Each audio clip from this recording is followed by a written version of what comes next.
March 2021. The hum of the ventilation system in the Cascade County Sheriff's Office interview room was steady, almost intrusive. A single red light on the recorder blinked in rhythm with the sound. Across the table sat a woman in her late 70s, her hands trembling against the cheap laminate surface. She avoided the detective's eyes, staring instead at the small microphone between them. Her voice, when it came, was brittle, as though dragged up from somewhere she had tried to bury for decades. He told me it wasn't his first. The syllables hung in the stale air, heavy enough to bend the silence around them. The detective didn't interrupt.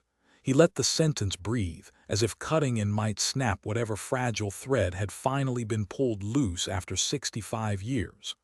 The scene shifted down the hall into the harsh white glow of the Montana State Crime Lab. A lab technician, pale from the hours spent under fluorescent light, slid a stapled report across a stainless steel table. The detective picked it up without ceremony, but his eyes froze on the block letters printed at the top of the second page. Match confirmed. The words were reflected in the plastic sleeve, mirrored in a way that made them seem less like an answer and more like a verdict. The box they had been waiting for sat on the counter, sealed in tape browned with age. Its cardboard edges had softened over time, curling slightly like old parchment. Inside, wrapped in layers of wax paper and evidence envelopes, lay the artifacts of a night in 1956. A handkerchief stained dark in irregular patches, the fibers still faintly stiff to the touch. A .32 caliber pistol, its grip worn smooth, the serial number ground away in a jagged oval of exposed metal, and a military uniform button, brass dulled to a deep brown-green, a faint engraved number barely visible under the corrosion. The smell rose with each item, a blend of oxidized metal, paper rot, and something else that clung like a memory, old motor oil. The detective held the button between his thumb and forefinger, the metal cool even under the heat of the lab. The engraved number meant nothing to most, but to someone familiar with mid-century U.S. military supply codes, it spoke quietly of a specific issue, a uniform type restricted to personnel assigned to secure, unpublicized installations. In 1956, those installations included areas local law enforcement had no authority to enter. Whoever wore that button had walked in places the sheriff's deputies couldn't touch.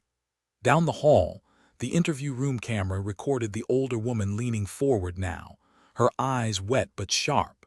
She described a man who carried himself like he was always armed, who spoke in clipped phrases as if trained to ration words. She said he had the kind of smile that appeared only when someone else was uncomfortable. The detective asked her why she had never come forward. She smiled without humor and said, "Back then, you didn't accuse men like him unless you wanted to disappear too." The words tightened something in the room. The detective thought about the corroded button, the gun with its defaced serial number, the stain on the handkerchief that had finally yielded a profile after decades of forensic dead ends. Each piece on its own was ambiguous. Together, under the new clarity of DNA, they formed a contour, an outline of someone who had been invisible not because no one looked, but because no one dared to see. He turned back to the lab window. The technician was still there, hands resting on the edge of the table as if bracing against the gravity of the moment. Outside, the winter light was thin and colorless, spilling across the parking lot in a way that made every shadow appear sharper than it should. In his mind, the detective began to pull a thread backward through time, through snow and silence, toward the night when a young couple in Great Falls vanished into the cold. The woman's confession had not given him a name, only a warning wrapped in implication. It wasn't his first. That meant other nights, other places, other bodies. How many she didn't know or wouldn't say. But the implication lodged deep. The 1956 case was not an isolated act of violence. It might have been part of a pattern buried under layers of fear, bureaucracy, and the privilege of a uniform. The box of evidence waited, open now, like a wound left uncovered. The button caught the light again, glinting briefly before fading back to dull. Somewhere in its history was a man who had walked freely in a space that should have been locked to everyone else. And for 65 years he had been nothing but a shadow on paper, a face in no photograph, a name in no report. The detective let his hand rest on the table beside the box, feeling the cool air moving around the artifacts. In his head, the older woman's voice repeated itself, slow and deliberate. Not his first. The report on the table didn't say how many it might have been. It only said one thing, and it said it in capital letters. "We've been looking for a ghost, and he's been here all along." January 1956. Great Falls lay under a sky the color of tarnished steel, the air dense with the metallic scent of coming snow. The storm had moved in quickly, swallowing the main street in a blur of white. On the far end of Central Avenue, the neon sign of a small bowling alley flickered in defiance against the wind. Inside, the clatter of pins and the low hum of conversation had thinned to a handful of regulars nursing their drinks. At 11 p.m., a young couple stepped out into the night, the man's hand resting protectively on the small of her back as they made their way to a black 1949 Mercury parked along the curb.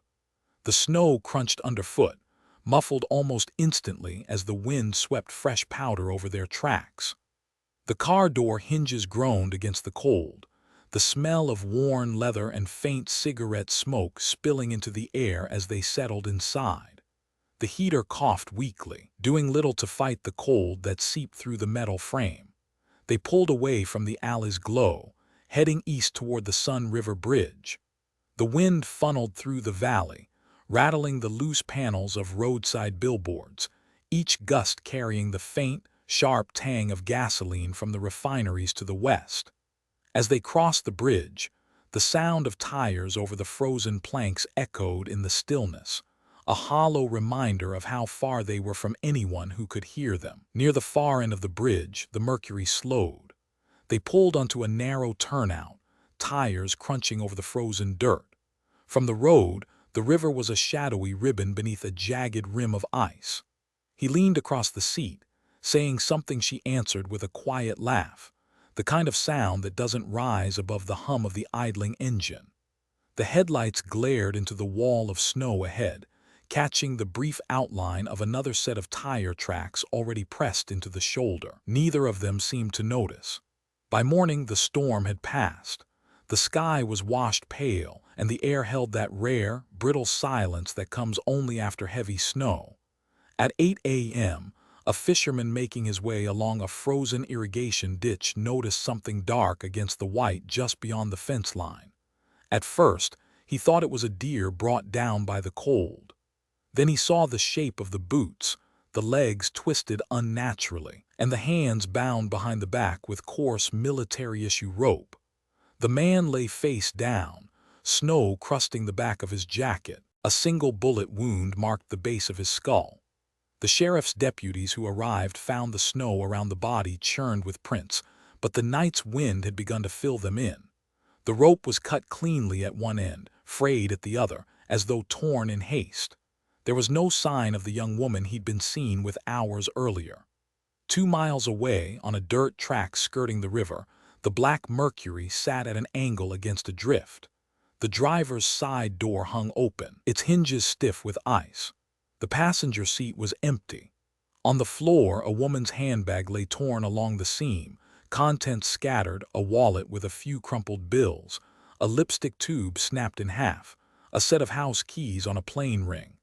The keys were dusted with a fine red grit from the road, as if they'd been dropped outside and tossed back in. The air inside the car was sharp with the scent of cold vinyl and something faintly sweet, like perfume fading under the harsher smells of gasoline and metal. A friend of the missing woman, interviewed later, told deputies she had mentioned being followed for weeks by a man in uniform. She had brushed it off, joking that small towns had few secrets, but her eyes, the friend remembered, hadn't matched the smile she forced when she said it. She had avoided walking home alone after dark, though she never told anyone exactly what had been said to her or how close the man had gotten. In the hours after the body was found, search parties combed the frozen riverbanks and the tree lines beyond the road. Volunteers moved in tight lines, the crunch of their boots breaking the stillness.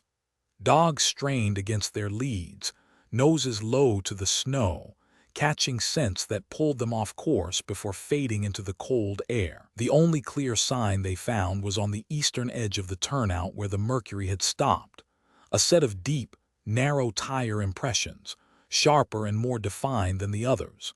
The tread pattern didn't match the mercury's. The tracks angled toward the road, then cut away sharply toward a direction that led, if one followed the map closely, toward the perimeter fence of Malmstrom Air Force Base. The deputies marked the tracks, took photographs, and followed them as far as the weather allowed. By late afternoon, a thin curtain of wind-blown snow had begun to erase them, sweeping the road clean. What lay beyond that curve toward the base was territory that, in 1956, was off-limits to anyone without clearance, and whatever had moved along that road the night before had vanished into that restricted distance without a trace. By late afternoon on the day the body was found, the investigation had already taken a sharp turn toward the wrong man. Deputies, under pressure to show quick progress, circled back to a familiar name: the woman's former boyfriend, a farmhand from Cascade County with a short temper and a known dislike for the soldier she had been seeing. He was pulled from work in the middle of feeding cattle, brought into the sheriff's office still in his mud-caked boots. The interview was aggressive, built less on evidence than on the assumption that jealousy explained everything. He denied it all, his voice growing hoarse as the hours passed, but the deputies weren't listening for truth.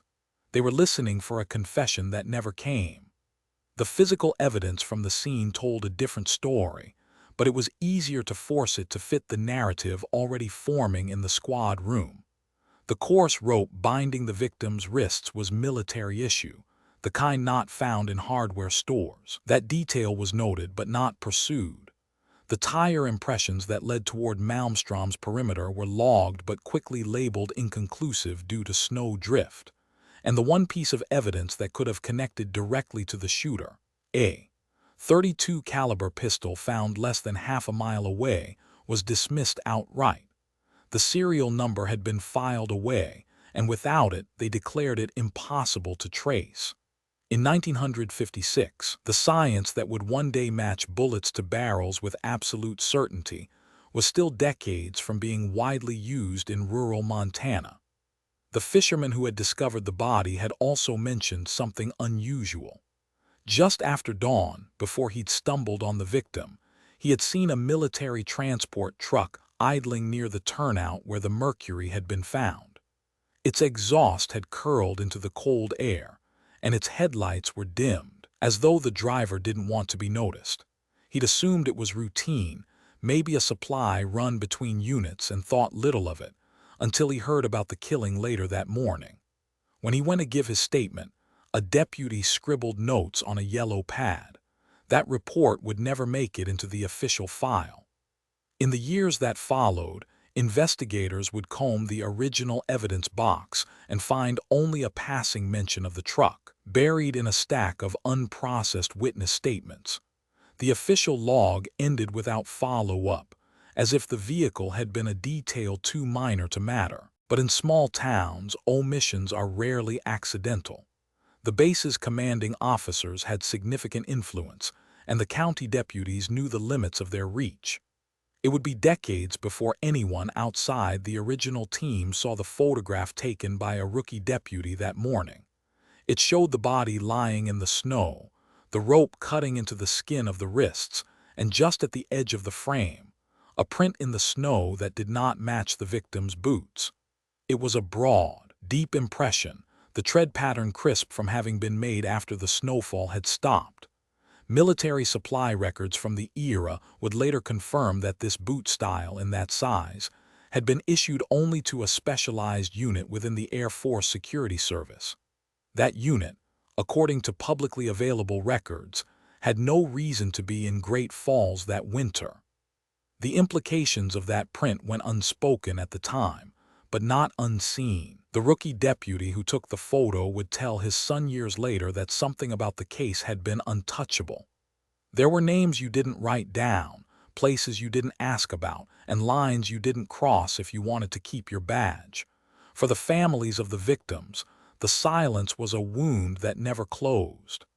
Had those leads been pursued, the investigation might have veered toward the base and the men stationed there. Instead, the case hardened around the wrong suspect until it cracked entirely. The ex-boyfriend, despite passing a polygraph and having a solid alibi from multiple witnesses, remained the unofficial prime suspect in local gossip. That shadow followed him for the rest of his life, a reminder of how quickly a community can decide who is guilty when it is desperate for an answer. Years later, when forensic genealogists reopened the case, they would find the missing witness report and the discarded ballistic evidence in storage, along with the photograph of the boot print. They would see what the original investigators either could not or would not acknowledge. The details all pointed in the same direction, toward a man with access to restricted equipment, transport, and knowledge of how to leave no trace that could be followed without cooperation from the military itself. In 1956, that cooperation never came. Instead, the investigation stalled, the leads frozen in place like the snow-covered tracks that had once pointed toward the base. Among the deputies who worked the case, the unspoken truth was that certain doors were closed before anyone even tried to knock. What remained was a trail of evidence that suggested not just a killing, but the possibility of a cover for something bigger, a crime committed by someone shielded by the very institution that was supposed to serve and protect the nation. And if that was true, then the murder of a young couple on a frozen January night was never meant to be solved. It was meant to be buried. But buried things have a way of resurfacing, especially when the ground starts to thaw. In the months after the killing, grief hardened into something else. For the family of the young woman, the town's quiet condolences quickly gave way to whispers. It began with small, sharp glances in grocery aisles, and ended with neighbors crossing the street to avoid passing them. The story took root that she had been involved in something improper with a serviceman, something she had brought upon herself. Her parents packed what they could into the back of a pickup and left Montana before the first anniversary of her death. They never came back. The man's family stayed, but life in Great Falls had changed. People still talked about the murder, but never too loud and never with names. Curiosity lived alongside fear, and the fear was stronger. In a place where everyone knew who wore the uniform and who commanded respect, the idea that the killer might be protected made accusing him unthinkable. Rumors circulated about a man stationed at Malmstrom, someone with the kind of clearance that meant even the sheriff would step aside. It was just a story, no proof, but stories have their own kind of weight. As years turned to decades, the case became part of the town's landscape, an unmarked landmark. Newcomers heard about it in fragments. A couple gone, a soldier suspected, nothing ever proven. For the families, every holiday brought an empty chair, every wedding or graduation a reminder of the life interrupted. The silence that had followed the murders was not just the absence of justice, it was a presence, a shadow that touched everything. In 1985, nearly 30 years after the killings, disaster almost erased what little evidence remained. The old county evidence storage was a converted basement under the courthouse. During a heavy spring thaw, a pipe burst above the shelves, sending water down in steady sheets. Boxes collapsed under the weight, paper labels bled into illegible smears. Some envelopes turned to pulp before anyone noticed. Amid the chaos, a patrol sergeant on light duty moved from shelf to shelf, pulling whatever he could before the water reached it. In one small cardboard box, tucked behind larger cases, he found an envelope sealed in wax paper. Inside was a folded scrap of fabric from the young woman's clothing, still bearing faint biological traces. Without thinking, he carried it to the records clerk, and had it moved to the new steel cabinets upstairs. At the time, DNA analysis wasn't even part of police vocabulary in Montana. The sergeant didn't know it, but that impulsive act would be the reason the case could be reopened decades later. Through the late 80s, the case lay dormant again, the saved evidence gathering dust in its new drawer. Then, in 1992, the phone rang at the sheriff's office. A man in his 60s asked to speak to someone about the 1956 murders. He said he had been near the turnout that night and had seen the killer's face. His voice was steady, but there was an edge to it, as if every word cost him something. The detective on duty pressed for details, but the caller stopped him. He would not come in. He would not give his name. The man said only that the person he had seen was still alive, and that he was still afraid of him. Then the line went dead. The note from that call was filed and forgotten among dozens of others, but the tone of it lingered with the detective. It spoke to a kind of fear that did not fade with time, the kind that had kept the original witnesses silent. Whoever the man had been, he had carried that night with him for 36 years, too dangerous to speak of even now. In the early 2000s, when the department began digitizing old records, boxes were opened and forgotten items surfaced.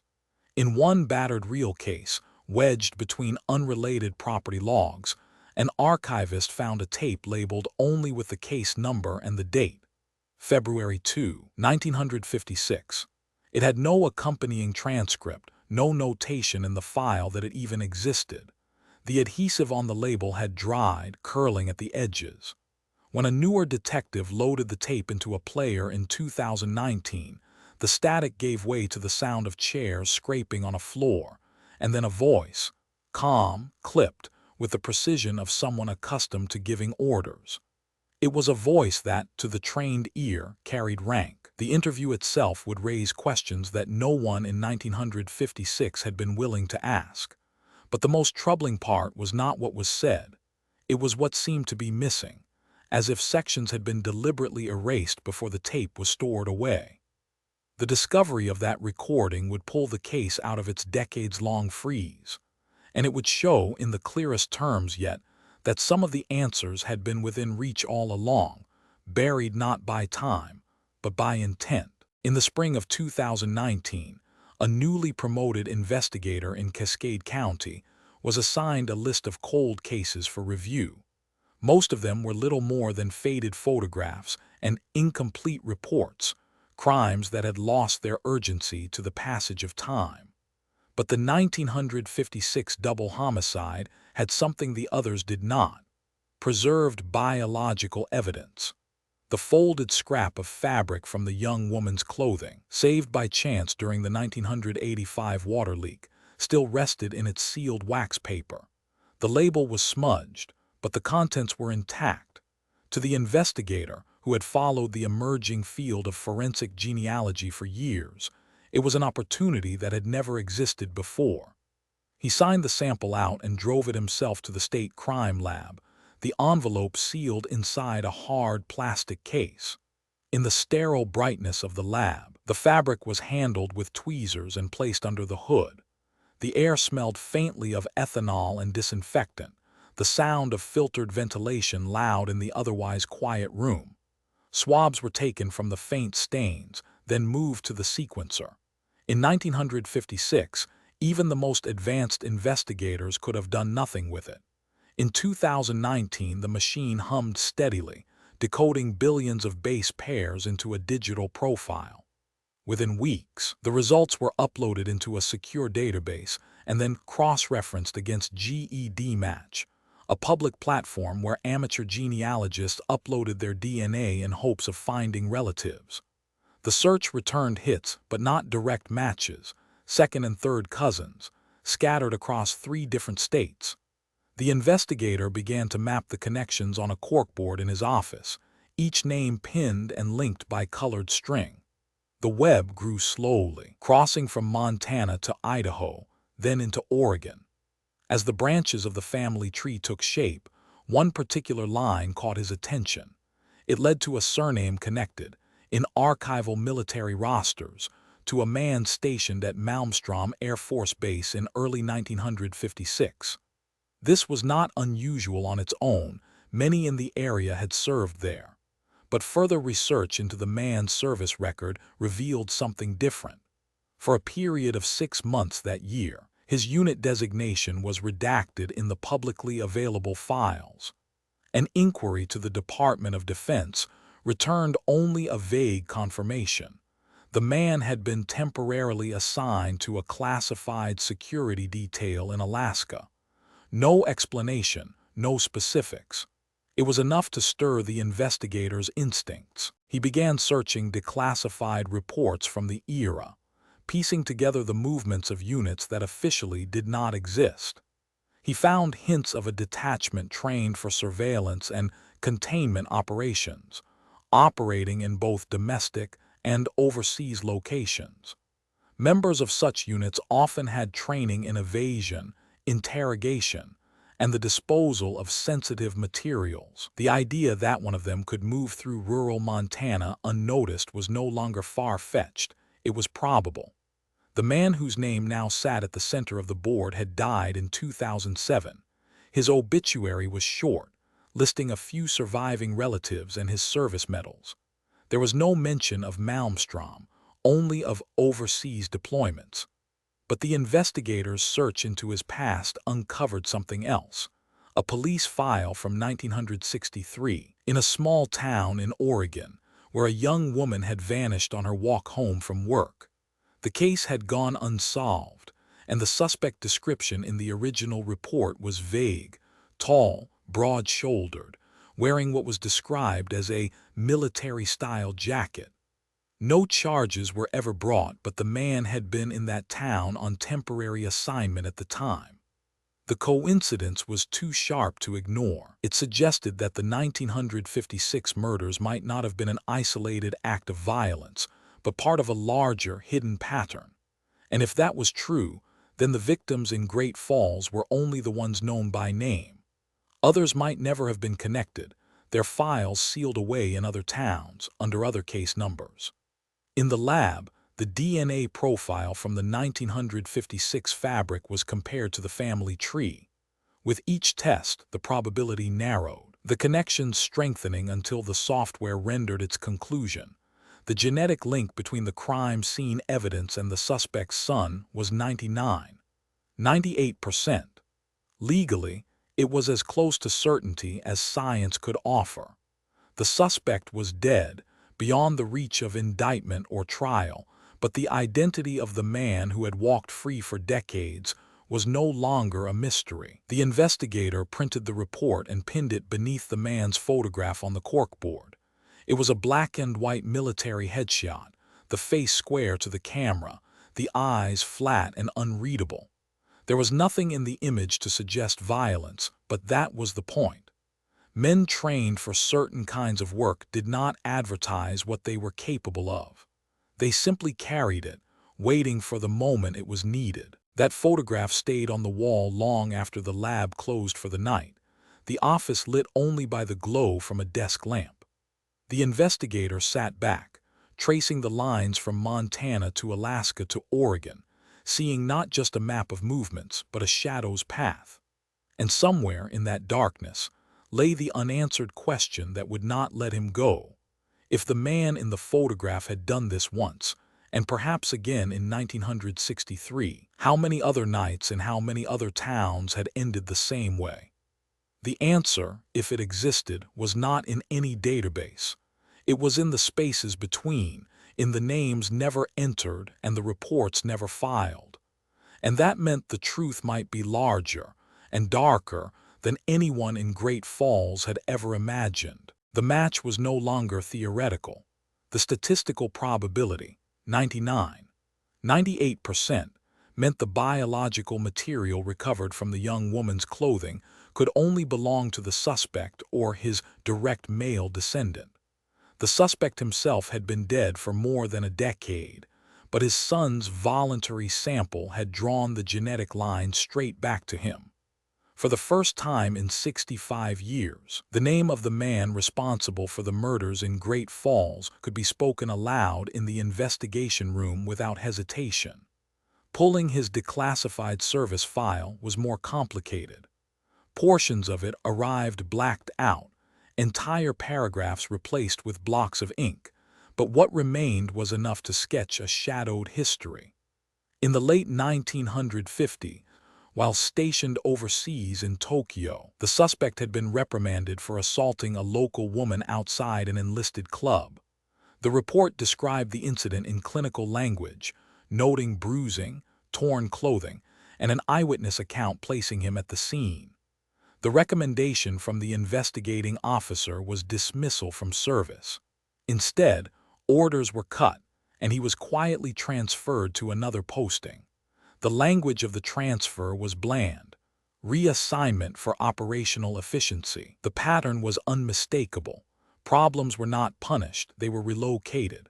A man who understood that, who had been given that kind of protection, would carry himself differently. He would know the limits of the system and how to move inside them without consequence. When investigators tracked down one of his former roommates from Malmstrom Air Force Base, the man was in his 80s, living in a small house in Arizona. His memory was sharp in certain places, blurred in others, but the night of the murders was fixed. He remembered the suspect leaving the barracks in the evening, dressed in civilian clothes but wearing his issue boots. He did not return until the early hours, long after the curfew for enlisted men. The roommate recalled the sound of the door opening, the wet slap of boots on linoleum, and the heavy, unmistakable smell of gasoline. The suspect's trousers were soaked to the knee, and his jacket was damp, smelling faintly of river water beneath the fuel. On his left hand was a cut, deep and fresh, the kind that seeps even under cold skin. When asked about it, the suspect had smirked and said he'd been scratched by a stray cat near the motor pool. The roommate didn't press.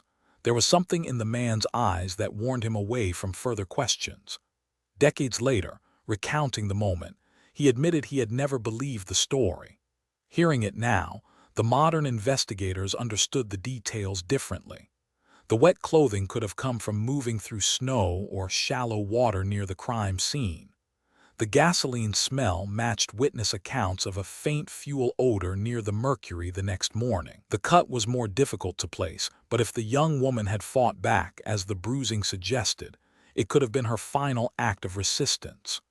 The roommate's testimony fit too neatly into the pattern already forming. The DNA, the service record, the concealed reprimand in Tokyo, the Oregon disappearance in 1963, all of it converged on the same man. What remained unproven but heavily implied was that his violence had not been confined to a single winter night in Montana. The investigator stood before the corkboard in his office, now crowded with photographs, maps, and service rosters. Lines of red string connected Great Falls to Tokyo, Tokyo to Oregon, Oregon to smaller, more obscure pins that marked towns in Wyoming, Washington, and Nevada.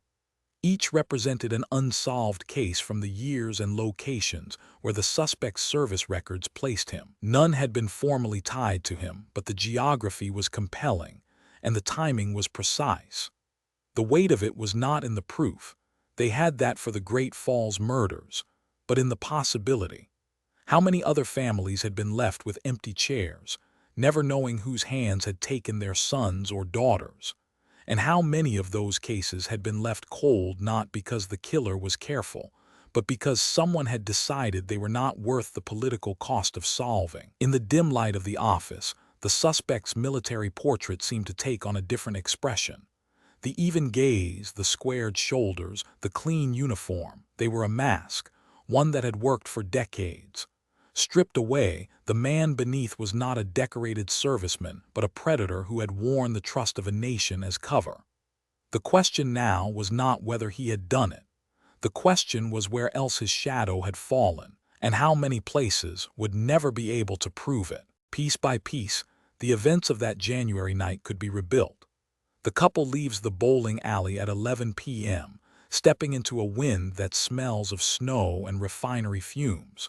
They drive east toward the Sun River Bridge, the Mercury's heater rattling like a small engine inside a larger one. Near the far span, a vehicle waits without its lights, angled toward the turnout. It is large enough to throw a deeper darkness against the snowdrift, and the sound it makes when it moves is not the thin whine of a car but the throatier idle of a truck. The Mercury slows, perhaps for private conversation, perhaps because the driver senses another presence in the white noise of the storm. What follows happens quickly. A man approaches in civilian clothes but heavy military boots, the tread cutting crisp chevrons into fresh snow. He carries rope already cut to length. He speaks in short commands. Shock constricts breath. Compliance becomes survival. Then the rope tightens and the calculus changes. The medical examiner's report makes the rest plain. The male victim is disabled first, his hands forced behind his back and bound with coarse cordage common to base supply. There is bruising on the wrists consistent with a brief struggle and a skin abrasion along the cheekbone where a blunt object, likely a pistol grip, makes contact.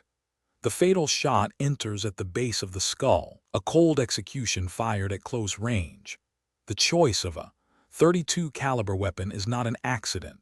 Smaller recoil, easier control, less conspicuous report in open air.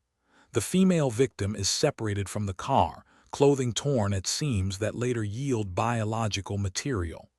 The cut on the offender's left hand, recalled by a barracks roommate, fits the final seconds of resistance, a scratch deep enough to bleed through the cold.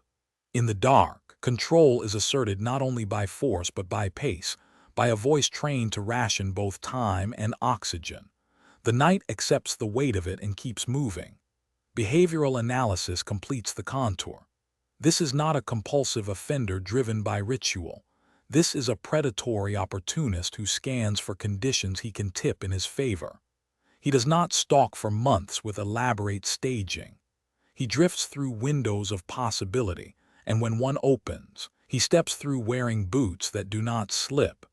His first act is to remove the male obstacle.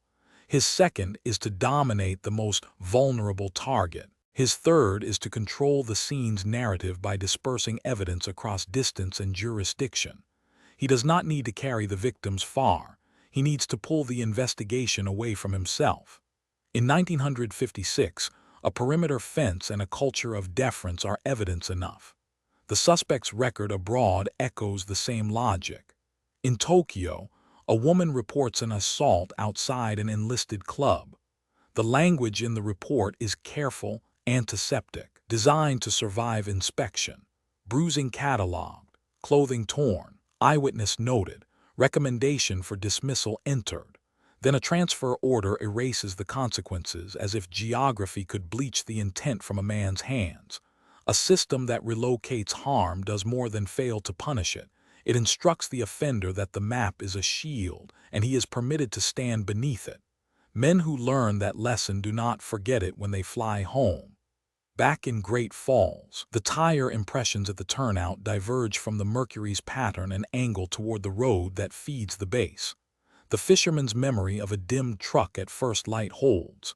The rookie deputy's photograph captures a boot print at the edge of the frame, a size rarely issued outside specialized security units. These are not exotic artifacts. They are ordinary details elevated by the right question. Why this rope? Why this gun? Why this direction? None of it compels on its own. All of it convicts in sequence. The reconstructed timeline tightens to minutes. Around 11 p.m., the couple arrives near the bridge. The offender approaches, armed and confident. The male victim is struck and bound. A single shot ends his capacity to intervene. The female victim is moved, assaulted, and likely killed out of frame, her body left where the cold keeps its own counsel. By 2 a.m., a man returns to his barracks in wet clothing that smells of fuel and river water. He has a deep cut on his hand and a casual explanation ready. He is not rushed. He is practiced at appearing ordinary. The roommate does what most do in the presence of practiced certainty. He looks away. Psychology fills the silence the way snow fills a footprint. Predatory opportunists favor transactions that look like fate. They do not need a victim to step into a trap. They need a victim to step into the night. The offender reads the social environment as fluently as a map. He knows that uniforms deter scrutiny and that certain calls will never be returned. He does not ask himself if he will be caught. He asks how long it will take for interest to freeze and who will still be brave when it does. The modern investigators test that psychology against the record, and the edges align.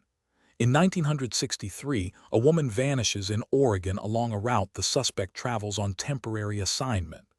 The file is thin, but the shape of it is familiar. Last seen walking, a brief encounter near a vehicle, no body recovered, no charges filed.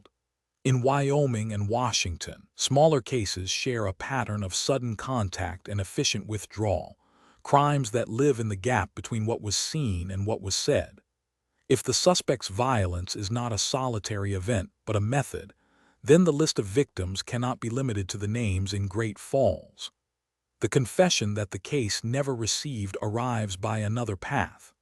The elderly woman recorded at the start, the voice that trembled and then hardened, is not a stranger seeking absolution. She is the suspect's cousin. In 1956, she was 19, old enough to notice how he entered rooms as if doors opened themselves, how he laughed when other men stopped. He visited family sporadically, bringing gifts from postings he did not describe, wearing a smile that never climbed past his teeth. Years later, at a kitchen table in Idaho, he drank through an evening and said, not his first, not his last, words that landed between boast and warning. She did not repeat them for decades, not because she doubted what she heard, but because she understood what it would cost to say them. Her recording gives the analysis an anchor. It does not stand in for a courtroom admission, but it aligns with everything the evidence already insists upon: the first move to neutralize the rival, the second to assert total control, the third to disperse blame across terrain and rank. It adds one more dimension, too. The offender did not simply believe he could escape consequences. He needed to prove to himself that he existed above them, that the social architecture that shielded him was part of his design. Predation is not only about power over a body, it is about power over the story that body leaves behind. When the investigator plays the tape again in 2021, the room smells faintly of old cardboard and machine oil, the air from the vent carrying a dry rattle that sounds like paper sliding against paper. He makes a note beside the cousin's name, then draws a thin line from her statement to 2 unsolved cases on his board. It is not enough to close those files. It is enough to reopen the question of how many lives were dragged into the undertow of one man's certainty. Objects on his desk reflect the fluorescent light in dull squares. The brass button from the evidence box sits in a clear dish, its corroded face catching a sliver of white, as if stubbornly mirroring a sky it once knew. Outside, the afternoon flattens into a pale winter evening, the kind that makes the town's edges blur into fields and the base fence look like a series of strokes on paper. The investigator thinks about how stories end, and how some do not. He can write a name on a line now and attach a probability that would satisfy any standard. He can explain the rope, the gun, the boot, the truck, the wound, the river, the smell of gasoline when a door opened at 2 a.m. He can reconstruct a voice that spoke in orders and a silence that followed. What he cannot do is list every place that voice traveled when no one was listening, or every face that looked away when it should have looked closer. And that means the last question still waits in the cold. 65 years after the snow buried the last footprints, the names were finally spoken in full sentences. For the families, it was not the ending they had imagined. There would be no trial, no cross-examination, no moment in court where the man was made to answer. Death had taken him in 2007, quietly in his sleep. What remained was the certainty of his guilt, written in the language of probability so high it left no room for doubt.